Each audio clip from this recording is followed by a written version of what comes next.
Bonjour à tous, j'espère que vous allez bien. On se retrouve aujourd'hui pour une vidéo sur Sarah Frézou qui vient d'annoncer en larmes avoir fait une fausse couche. Hier, la jeune femme a partagé une photo d'elle avec un test de grossesse positif.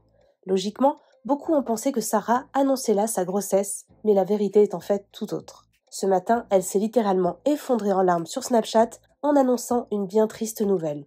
Sarah a en réalité perdu son bébé. Pour la première fois, elle s'est confiée sur les énormes difficultés qu'elle a pour tomber enceinte. Sarah a entamé un parcours de PMA, procréation médicalement assistée, et venait de subir sa 4e fécondation in vitro. Pour la première fois, cela avait fonctionné et Sarah était enceinte. Malheureusement, la suite ne s'est pas déroulée comme prévu. Sarah raconte en détail ce qu'elle vit depuis des mois. Nous souhaitons beaucoup de courage à Sarah dans cette épreuve et nous lui envoyons tout notre soutien. Avant de vous laisser avec la vidéo, je remercie Emma, Célina et Tyrone qui ont été les premiers à commenter notre dernière vidéo. Si vous souhaitez passer dans la prochaine, abonnez-vous à la chaîne, activez les notifications et soyez les premiers à commenter.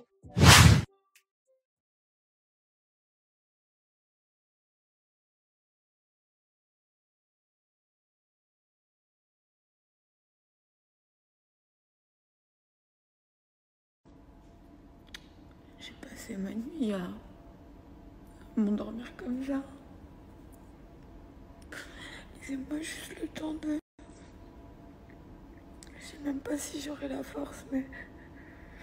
C'est pas ce que vous pensez, j'ai reçu énormément de félicitations.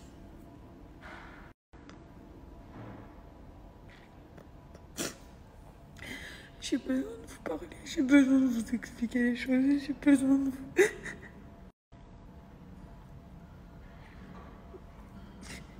Laissez-moi juste le temps, je vous en supplie, laissez-moi juste le temps. Depuis hier, j'arrive pas. Depuis hier, je parle pas, je fais que de pleurer, je suis épuisée. Je suis épuisée.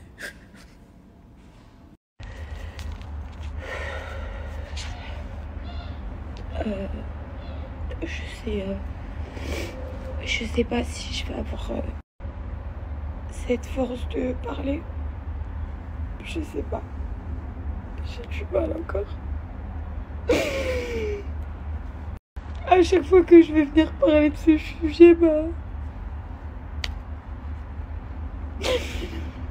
il y a beaucoup de personnes qui m'ont envoyé des messages de soutien, qui ont un peu compris le message que j'ai voulu vous faire passer. Il y en a d'autres non. Donc pour un peu vous expliquer, j'ai tout mis un peu à l'écrit, mais rapidement pour dire aux personnes qui ne comprennent pas ce qui se passe. Je me suis réveillée enceinte, très heureuse. Et je me suis couchée. Il n'y avait plus rien.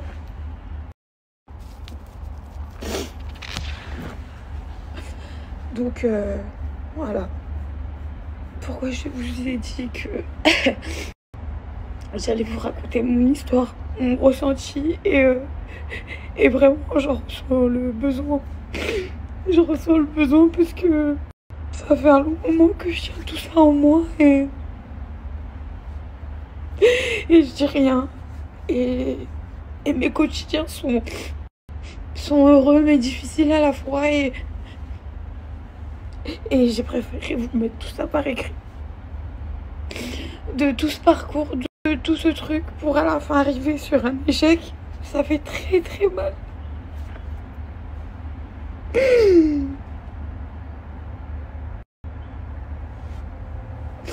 Mais je vous laisse lire tout ce que je vous ai mis, vraiment. C'est tout mon...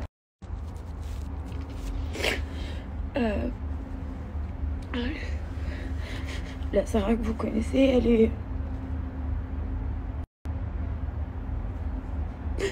le 3/4 du temps très très courageuse, comme vous le savez très bien. Mais là, ça me dépasse. Ça me dépasse. Ça me dépasse.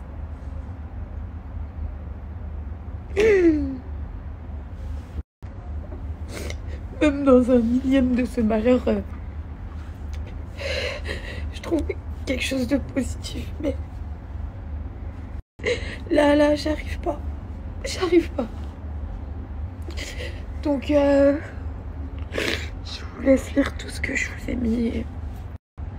Et j'espère qu'il y en a certains qui comprendront. Je sais qu'il y a beaucoup de femmes qui m'ont écrit qui sont dans le même cas que moi. D'habitude, je suis la première à vouloir vous remonter, à vous donner de l'espoir. Je me dis qu'il y a quand même toujours de l'espoir, mais là, c'est vrai que je craque. Je suis à saturation. Ça fait très mal. Ça fait même trop mal.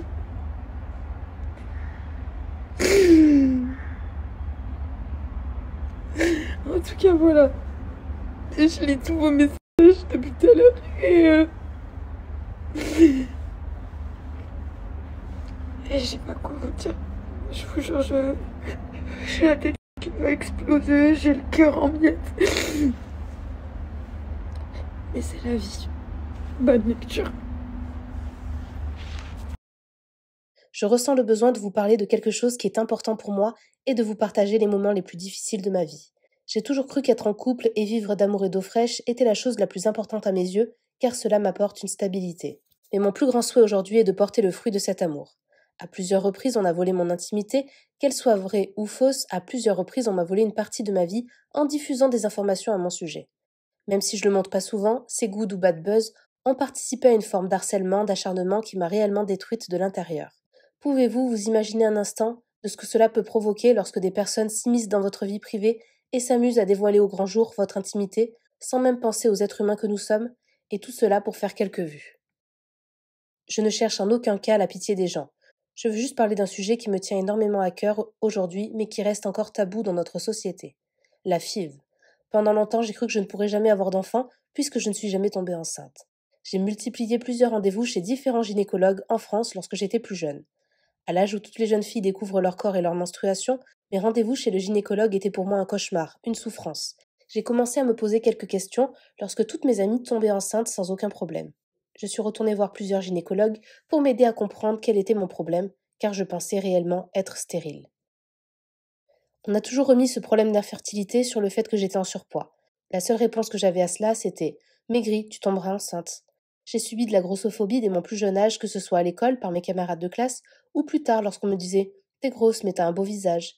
Les médecins m'ont toujours dit qu'il fallait que je maigrisse pour pouvoir tomber enceinte. Par obligation, comme vous le savez, j'ai dû perdre beaucoup de poids puisque cela devenait vital et que l'on me jugeait sans cesse.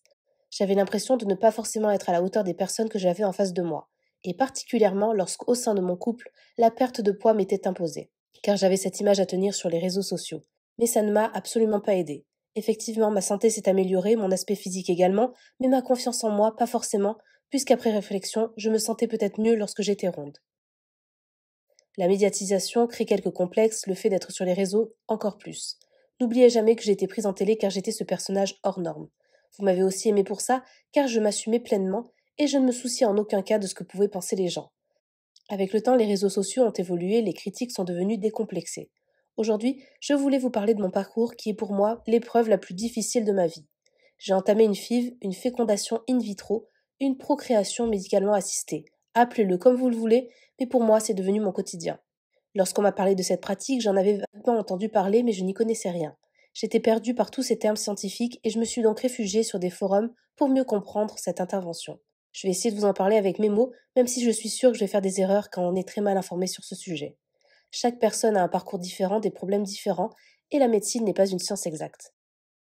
Pour ma part, j'ai un cycle menstruel régulier, j'ovule normalement. Le souci est que mes ovules ne descendent pas jusqu'à ma cavité ovarienne et donc ne peuvent pas rencontrer les spermatozoïdes naturellement, car j'ai les trompes dites bouchées. Sans la FIV, je ne peux donc malheureusement pas tomber enceinte naturellement. La FIV est un sujet très tabou, ce que je peux comprendre, car pour les femmes qui ont du mal à avoir un enfant, parler de cette maladie revient à dévoiler son intimité la plus profonde. Pour ma part, l'essence même de notre désir le plus ultime est de donner la vie à un enfant. Je me trompe peut-être, mais il me semble que je n'ai jamais vu les médias traiter réellement ce sujet. Je n'ai jamais vu ou entendu de témoignages sur ce sujet et surtout d'avouer que ce processus était quelque chose de très long, très difficile émotionnellement et physiquement. C'est réellement les montagnes russes. Certaines femmes peuvent avoir recours à la FIV plusieurs fois et donc pendant plusieurs années et n'avoir jamais de grossesse. Malgré plusieurs échecs, je ne suis qu'au début de mon parcours de procréation médicalement assistée. au-delà du fait que je sois une personnalité publique, même dans cette étape de ma vie qui devrait être la plus intime et où le secret médical doit être quelque chose de sacré. Dans un célèbre hôpital parisien, des employés mal intentionnés ont profité du fait que je sois anesthésiée et m'ont filmé à mon insu pendant ma ponction ovarienne. L'équipe médicale qui avait commis cet acte inhumain ne s'est jusqu'alors pas excusée. Ils ont nié que toutes ces preuves étaient en ma possession car les blogueurs qu'ils avaient contactés m'avaient envoyé les vidéos du personnel médical qui m'avait filmé et insulté pendant que j'étais endormie sous anesthésie générale à l'hôpital américain de Paris. J'ai vécu cela comme un viol et je n'avais plus du tout confiance en cet hôpital qui se veut réputé sans problème. Ma priorité étant d'avoir un enfant, je n'en ai pas parlé, même si ces informations avaient fuité sur les réseaux. Sur l'une des vidéos, un personnel soignant riait et m'insultait en me filmant, alors que j'étais sous anesthésie. De plus, il a également filmé les dossiers médicaux de moi, mais aussi d'autres patients, le but étant de prouver que je subissais une ponction d'ovocytes. Ça m'écœure rien que d'y penser. Contrairement à ce que certaines personnes pensent, j'avais choisi l'hôpital américain de Paris et ainsi payé tous mes actes médicaux afin d'être en sécurité et ainsi préserver mon anonymat. Ce que j'ai subi par le corps médical de l'hôpital américain, je ne le souhaite vraiment à personne. Être filmé à mon insu au bloc opératoire sous anesthésie générale est juste ignoble. J'ai dû me battre seule contre cet hôpital renommé qui a envoyé des vidéos de moi à des blogueurs. Me battre aussi contre des pseudo-blogueurs qui en parlaient tous les jours sans aucun scrupule. Alors que pour une fille, il faut être dans un environnement sain, calme, sans aucun stress et aucune embrouille afin de se donner toutes les chances possibles.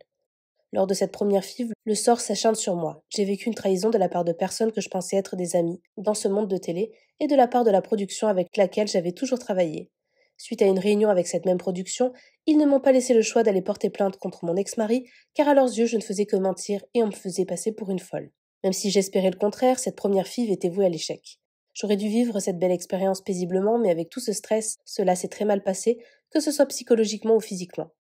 Quelques mois après, j'avais entrepris ma seconde FIV et au même moment, je devais faire une confrontation au commissariat avec mon ex-mari. Le sort s'acharne une nouvelle fois sur moi. La vie m'éprouvait puisqu'à chaque fois que j'essayais de retomber enceinte, je vivais des événements personnels douloureux. Je ne remets la faute sur personne, mais il est certain que cela ne m'a pas du tout aidé. J'ai donc fait plusieurs tentatives en France qui n'ont malheureusement pas abouti. Le protocole médical français, pour avoir maintenant comparé avec d'autres pays, n'est pas du tout au point pour ma part. Je viens de faire ma 4e FIV, j'aurais aimé vous partager de la joie, mais elle n'a également pas abouti à une fin heureuse puisque j'ai fait une fausse couche. La bonne chose dans ce malheur est que pour la première fois de ma vie, j'ai pu faire plusieurs tests de grossesse qui se sont avérés positifs. C'est la première fois que j'ai pu ressentir cette sensation. Pour vous, c'est pas grand-chose, mais pour moi, ça veut tout dire. Je peux enfin tomber enceinte. Les protocoles sont très lourds, il y a énormément d'injections avant, pendant, après la FIV. À plusieurs heures d'intervalle, pendant plusieurs jours et toute la journée, en plein milieu de la nuit. Il y a également une multitude de médicaments en poudre, liquide ou en cachet à prendre toute la journée, pour espérer aider mon corps à mettre en route la machine de la vie. Malgré le fait que ce dernier échec est pour moi le plus douloureux, car j'y ai vraiment cru, contrairement aux précédentes fois, j'ai ressenti tous les symptômes d'une femme enceinte, les vomissements, la nausée, les changements d'humeur, le dégoût pour certains aliments, et surtout au bout de plusieurs jours un test positif pour au final tout perdre. C'est ce qui m'a le plus déchiré le cœur. Mais je vais rester forte et persévérer, car c'est un combat que je dois mener avec mon mari. Je ne suis pas seule, je ne peux pas baisser les bras face à un échec, ça ne me ressemblerait pas. Je vais me battre jusqu'au bout pour un jour pouvoir prendre dans mes bras mon enfant que je désire tant. Si un jour je tombe enceinte, je n'en parlerai pas, du moins pas au début et j'espère que même les blogueurs ou les personnes de mon entourage qui auront des doutes sur le fait que je sois enceinte ou pas respecteront ma vie, mes choix et mon parcours. Les haters, si vous pouviez au moins me laisser tranquille, je vous demande pas de m'aimer ni de me suivre, juste détestez-moi en silence si vous en avez l'envie. Chacun son combat. Vous les haters, ce que vous ne comprendrez jamais, c'est que vous n'avez jamais été le mien. Et à toutes les personnes qui me suivent, me soutiennent, me comprennent, je ne vous remercierai jamais assez. Je vous aime. Vous êtes ma lumière dans les abîmes, vous êtes ma joie dans ma tristesse. Merci à mon mari et à ma famille.